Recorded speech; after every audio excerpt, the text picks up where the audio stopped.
At isa nga sa mga attractions na napuntahan pa namin ay ang Movie Land o ito yung Wax Museum of the Stars, diba? So ayan, papasok na nga kami, diba, dito sa loob, and then makikita nyo yung mga Wax Museum na yan o yung mga sikat na celebrities ng Hollywood ay made up of wax na talaga naman pong halos kamukha nila. Eto, ang lola nyo nag-feeling na kumbaga sana siya yung guest ni Late Night Show with Jimmy Fallon, right? Buti na lang yung aking anak na si Jera, abay todo join.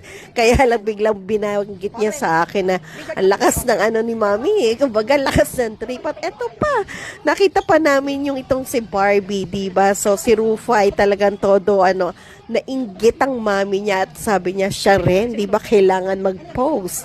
And then, eto pa yung isa pa sa mga ng Barbie.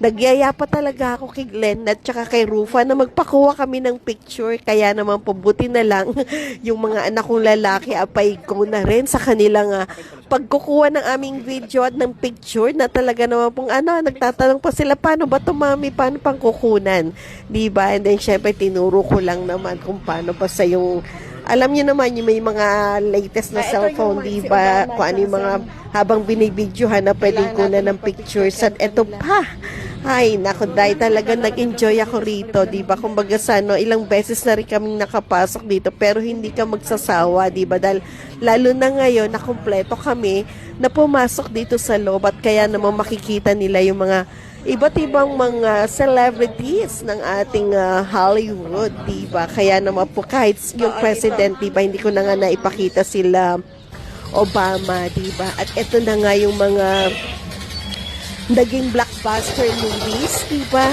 ng Hollywood.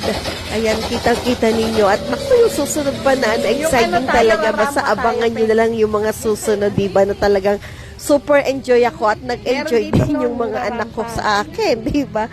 Naku, magugulat kayo talaga kung ano man po yung ginawa ng inyong abang lingkod. Wow, talaga naman po. And then, ayan pa, sabi ko nga, nagre-reklamo na nga yung anak ko dyan. Kasi sabi niya, bakit kailangan pang picturean? May video na nga, di ba? At kung ang gusto ng nanay ay talaga naman pong bawat ay pipicturean. Abay, sabi niya, mauubos ang oras natin at nagtalo pa kami ng anak ko. Kasi sabi ko nga, yung rarampa kami, iba pala yung pagrampa. Ewan ko, pero alam ko meron din ditong pagrampa di ba, na isa kang celebrity.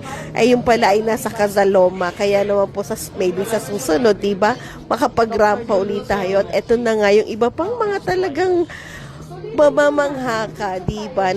Yung attraction na ito ay talaga naman po try nyo rin, di ba? At kumbaga sa i-remember ninyo yung mga blockbuster movies at sino ba yung mga artista na nandito. Ayan, at talaga naman po abangan nyo yung mga susunod. Sinasabi ko na sa inyo exciting talaga.